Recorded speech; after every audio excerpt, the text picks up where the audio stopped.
अस्सलाम वालेकुम। आप देख रहे हैं YouTube channel Pioneer science academy. मैं हूं आपके साथ शकील राजपूत। हम कर रहे हैं मैथमेटिक्स क्लास 9th के सॉल्यूशन को। आज हम देखेंगे एक्सरसाइज 1.1 के क्वेश्चन नंबर 3 को।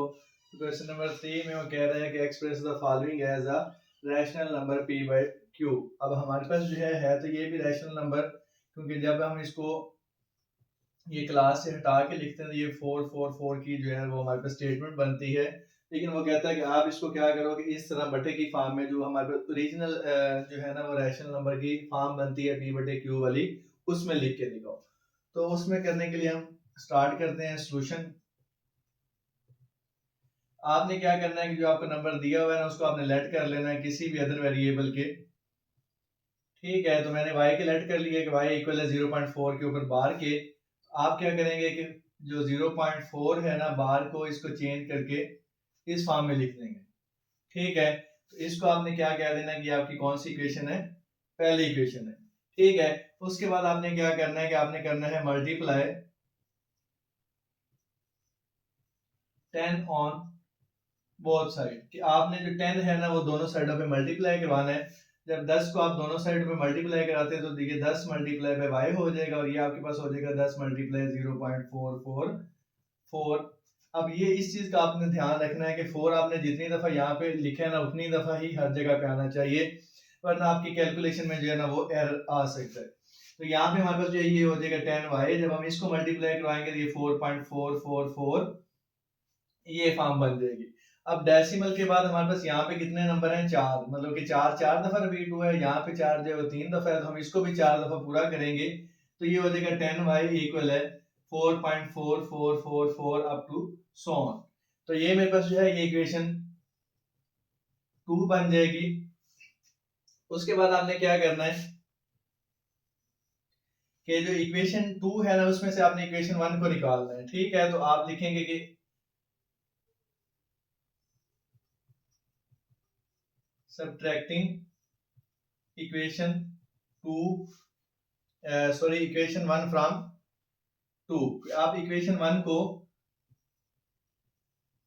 इक्वेशन 2 से निकालेंगे।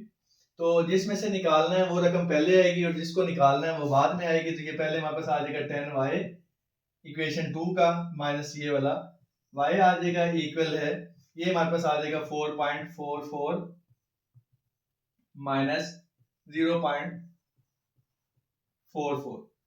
ठीक है, तो 10y में से एक y जाएगा तो पीछे कितने रह जाएंगे हमारे पास 9y।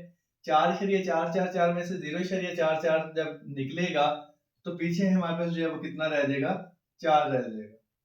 ठीक है, अब हमें किसकी वैल्यू चाहिए, इस y की। तो इस y की वैल्यू कब आएगी, जब हम दोनों साइडों पे 9 को जो है ना वो डिवाइड कर देंगे। तो ये y के साथ 9 के साथ कट जाएगा, पीछे y हमारे पास क्या आ जाएगा 4/9 के। ठीक है, नेक्स्ट हमारे पास जो है ये क्वेश्चन नंबर 1 आपका क्लियर हो गया है, क्वेश्चन नंबर 3 का पार्ट 1। तो नेक्स्ट हम चलते हैं क्वेश्चन नंबर 3 के पार्ट 2 की तरफ। जी, क्वेश्चन नंबर 2 है हमारे पास 0.33 ऊपर बार दिया हुआ है, तो हम इसको भी लेट करेंगे जैसे हमने पीछे वाला क्वेश्चन लेट किया है कि y इक्वल है 0.37 के ऊपर बार के। तो बार को खत्म करेंगे तो 0.37, अब 37 के ऊपर बार मींस के 37 रिपीट होना है। मैं 37 को 4 टाइम रिपीट कर देता हूँ। ठीक है, तो ये जरूरी नहीं है कि 4 टाइम रिपीट करना, ना ये कोई कंसेप्ट है ना कोई ये मतलब इस तरह की कोई चीज है, आप 3 दफा भी कर सकते हैं। ठीक है, इसको मैं इक्वेशन 1 का नाम दे दूंगा। अब मैं क्या करूंगा कि यहाँ पे करूंगा कि मल्टीप्लाई 100 ऑन बोथ साइड। अब देखो कि यहाँ से ना एक बात आपने जो है ना वो ये माइंड में रखनी कि यहाँ पे मैं जो है ना वो 100 को मल्टीप्लाई करवा रहा हूँ ऑन बोथ साइड। जो प्रीवियस क्वेश्चन था उसमें मैंने 10 को मल्टीप्लाई करवाया था। तो आपने ये चीज माइंड में रखनी है कि अगर आपके पास 0 पॉइंट यहाँ पे बार जो है ना वो एक डिजिट के ऊपर है तो आपने 10 से मल्टीप्लाई करवाना है। और अगर फॉर एग्जांपल 3 2 2 के ऊपर बार है तो आपने 100 से मल्टीप्लाई करवाना है। और अगर आपके पास 3 के ऊपर बार आ जाती है तो आपने इसको 1000 से मल्टीप्लाई करवाना है। ठीक है, तो ये चीज आपने जो है ना वो एज अ कंसेप्ट माइंड में रखनी है। चलते हैं वापस क्वेश्चन की तरफ, तो मल्टीप्लाई करवाते हैं। मल्टीप्लाई 100 0.37 37 37 और 37 4 टाइम है तो हम 4 टाइम इसको लिख लेंगे। उसके बाद जो है ये हमारे पास आ जाएगा 100y इक्वल है 37 और 37 के। ठीक है, अब मेरे पास यहाँ पे डेसिमल पॉइंट के बाद 4 दफा रिपीट हुआ था, यहाँ पे 3 दफा हो गया, तो मैं इसको अगेन एक दफा जो है वो कर दूंगा, तो ये 37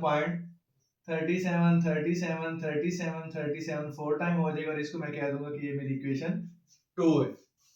ठीक है, उसके बाद जो है अगेन हमने वो लिखना है कि सब्ट्रैक्टिंग इक्वेशन 2 फ्रॉम 1 या 1 फ्रॉम 2, तो ये जो है ना ये हमें कंफ्यूज कर सकता है, तो आपने बस ये करना है कि सब्ट्रैक्टिंग इक्वेशन 1 एंड 2। ठीक है, तो ये होम्योपैथिक स्टेटमेंट है, सब्ट्रैक्टिंग इक्वेशन 1 एंड 2 कि हमने जो प्रोसेस करना है ना इक्वेशन 1 और 2 का करना है, उसमें हम किसी को ऊपर या नीचे लिखेंगे तो फर्क नहीं पड़ेगा। ठीक है, तो ये हमारे पास आ जाएगा 100y माइनस y इक्वल है 37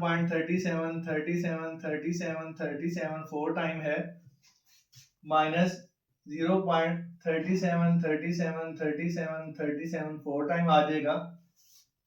तो जब इस 37 में से 0.37 निकालेंगे हम, तो पीछे हमारे पास क्या रह जाएगा 99y इक्वल है 37 के। ठीक है, अब हमें चाहिए इस y की वैल्यू, तो दोनों साइडों पे 99 जो है हम उस पर डिवाइड कर देंगे। जब दोनों साइडों पे 99 पे डिवाइड करेंगे तो ये 99 इस 99 से कैंसिल होके y हमारे पास कितना आ जाएगा 37/99 के। ठीक है, उम्मीद है कि क्वेश्चन नंबर 2 आपको समझ आया होगा। नेक्स्ट हम चलते हैं क्वेश्चन नंबर 3 के पार्ट 3 की तरफ। तो क्वेश्चन नंबर 3 का पार्ट 3 है हमारे पास सेम एज इट इज जैसे हमने अभी पार्ट 2 किया है, उसमें भी डेसिमल के बाद 2 डिजिट थे, इधर भी 2 ही हैं। तो क्या करेंगे कि जी लेट कर लेते हैं y के 0.21 के ऊपर बाहर है, ये आप इसको स्टेटमेंट नंबर 1 कहेंगे, बल्कि इसको नहीं, इससे नीचे हमारे पास जो आ जाएगा 0.21 4 टाइम, इसको आप कहेंगे कि अब आपकी इक्वेशन 1 है। ठीक है, उसके बाद आपने क्या करना है, मल्टीप्लाई 100 ऑन बोथ साइड। जब 100 को मल्टीप्लाई करवाएंगे ऑन बोथ साइड, तो ये हमारे पास कुछ इस तरह की फॉर्म बन जाएगी 0.21 ठीक है, मल्टीप्लाई होने के बाद ये हमारे पास आ जाएगा 100 और ये हमारे पास आ जाएगा 21 3 टाइम। ठीक है, अब हमारे पास यहाँ पे 4 टाइम था, इधर 3 टाइम है, तो हम एक जो है ना वो और इंक्रीज कर देंगे, तो ये हमारे पास आ जाएगा 21 4 टाइम, और इसको मैं कह दूंगा कि ये मेरी इक्वेशन 2 है। नेक्स्ट हम लिखेंगे होम्योपैथिक स्टेटमेंट के सब्ट्रैक्टिंग इक्वेशन 1 एंड 2। तो ये वाली इक्वेशन मैं जो है पहले लिखूंगा 100y माइनस y इक्वल आ जाएगा 21 4 टाइम माइनस 0.21 4 टाइम। ठीक है, 100y में से y जाएगा, पीछे रह जाएगा 99y, और इसमें से जब ये वाली रकम 21 में से 0.21 निकालूंगा तो रिमेनिंग में मेरे पास 21 रह जाएगा। ठीक है, अब मुझे जो है 21 जो है वो डिवाइड करना है 99 पे। क्यों डिवाइड करना है कि मुझे y की वैल्यू चाहिए, तो दोनों साइडों पे 99 पे डिवाइड करेंगे, तो y मेरे पास जो है वो आ जाएगा 21/99 के। ठीक है, तो ये हमारे पास जो है क्वेश्चन नंबर 3 का सॉल्यूशन जो है वो बहुत ज्यादा आसान मेथड के साथ कंप्लीट हो चुका है। नेक्स्ट हम चलते हैं क्वेश्चन नंबर 4 और 5 की तरफ। जी नेक्स्ट हमारे पास क्वेश्चन नंबर 4 है। क्वेश्चन नंबर 4 में क्या करना है कि आपने बताना है कि ना name the property used in the following, के ये हमारे पास कुछ जो है ना वो फॉलोइंग क्वेश्चंस दिए हुए हैं, इसमें हमने ना ये बताना है कि कौन कौन सी प्रॉपर्टी जो है ना वो यूज हुई हुई है। तो सबसे पहले हमारे पास ये क्वेश्चन आ जाता है, यहाँ पे देखें कि हमारे पास ए बी सी जो है ना, आप इसको ए कंसीडर करो, इसको बी कंसीडर करो और इसको सी कंसीडर करो, तो ये आपके पास क्या बन रहा है ए प्लस बी प्लस सी इक्वल है ए इंटू बी प्लस सी के। ठीक है, तो इस तरह की प्रॉपर्टी जो है जिसमें आपके पास ब्रैकेट जो है वो पहले 2 टर्म के ऊपर आए या एंड वाली 2 टर्म के ऊपर आए, तो उससे आंसर के ऊपर कोई फर्क नहीं पड़ता होता। तो इस तरह की प्रॉपर्टी जो है उसको हम क्या कहते होते हैं कि हमारे पास एसोसिएटिव प्रॉपर्टी ओवर एडिशन है। ठीक है, कौन सी प्रॉपर्टी है, एसोसिएटिव प्रॉपर्टी ओवर एडिशन के। नेक्स्ट हम चलते हैं क्वेश्चन नंबर 2 की तरफ। तो इसको आप ए कंसीडर करें, ये बी हो जाएगा, फिर ये बी और ये आपके पास ए हो जाएगा। ए प्लस बी करें या बी प्लस ए करें तो आंसर हमारे पास जो है वो एज इट इज सेम आता होता है। तो इस तरह की प्रॉपर्टी जो है उसको हम क्या कहते हैं कि हमारे पास कौन सी प्रॉपर्टी होती है, कम्यूटेटिव प्रॉपर्टी। ठीक है, नेक्स्ट हमारे पास जो है वो x माइनस एक्स इक्वल है 0 के आ जाता है। तो ये बेसिकली आपके पास जो है क्या बनता है कि a माइनस ए इक्वल है 0 के, कि एक नंबर है और दूसरा उसका हम जो है ना वो आप क्या करें कि उसका नेगेटिव नंबर उसमें ऐड करते हैं तो आपके पास आंसर जो है वो 0 आता है। मींस कि a plus minus A equal है 0 के। तो इस तरह की जो प्रॉपर्टी है उसको हम क्या कहते हैं कि हमारे पास कौन सी प्रॉपर्टी हो जाती है, एडिटिव इनवर्स के। ठीक है, नेक्स्ट हमारे पास जो है वो आ जाता है a इंटू बी प्लस सी और ए बी प्लस ए सी के।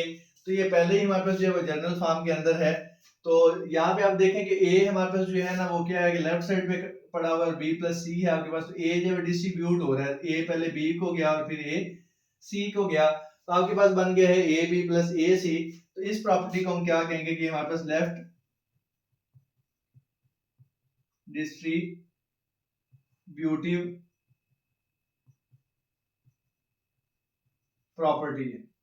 ठीक है, नेक्स्ट हमारे पास जो है वो आ जाता है 16 प्लस 0 इक्वल है 16 के। तो ये हमारे पास जो प्रॉपर्टी है अब बेसिकली 0 जो है ना वो आइडेंटिटी है, एक ऐसी आइडेंटिटी है कि वो हम किसी भी नंबर में ऐड करें तो उसके नंबर के ऊपर कोई इफेक्ट क्रिएट नहीं करती। फॉर एग्जांपल 16 प्लस 0 16 है, तो मैं 100 प्लस 0 जो है वो करता हूँ तो 100 ही आएगा। 8 प्लस 0 करता हूँ तो 8 ही आएगा। तो ये 0 जो है वो उसकी आइडेंटिटी, उसकी शनाख्त जो है उसको खत्म नहीं कर रहा। तो इस तरह की प्रॉपर्टी को हम क्या कहते हैं कि हमारे पास आइडेंटिटी प्रॉपर्टी है लेकिन एडिशन का काम हो रहा है, तो हम क्या कहेंगे कि हमारे पास एडिटिव आइडेंटिटी है। ठीक है, नेक्स्ट हमारे पास जो है वो आ जाता है 100 मल्टीप्लाई बाय 1 इक्वल है 100 के। तो देखेंगे 100 1 से मल्टीप्लाई होकर 100 ही आया, 2 मल्टीप्लाई बाय 1 करेंगे 2 ही आता है, 3 मल्टीप्लाई बाय 1 करते हैं 3 ही आता है, 200 मल्टीप्लाई बाय 1 करते हैं तो 200 ही आता है। तो एक हमारे पास एक ऐसा नंबर है जिसको किसी भी नंबर के साथ हम मल्टीप्लाई करते हैं तो उसके जो ओरिजिनलिटी है, उसकी आइडेंटिटी है, उसके ऊपर फर्क नहीं आता। तो इस तरह की प्रॉपर्टी को हम क्या कहते हैं कि हमारे पास कौन सी प्रॉपर्टी है, मल्टीप्लिकेटिव प्रॉपर्टी। तो ये आपसे एमसीक्यू भी पूछा जा सकता है कि एडिटिव आइडेंटिटी कौन सी है, तो वो आपके पास 16 प्लस 0 है। और अगर आपसे पूछा जाए मतलब कि 0 आपके पास जो है ना वो एडिटिव आइडेंटिटी कहलाएगी। और अगर मल्टीप्लिकेशन के लिहाज से देखा जाए तो ये आपसे पूछा जा सकता है कि मल्टीप्लिकेटिव आइडेंटिटी कौन सी है, तो आप यहाँ पे लिखेंगे कि मल्टीप्लिकेटिव आइडेंटिटी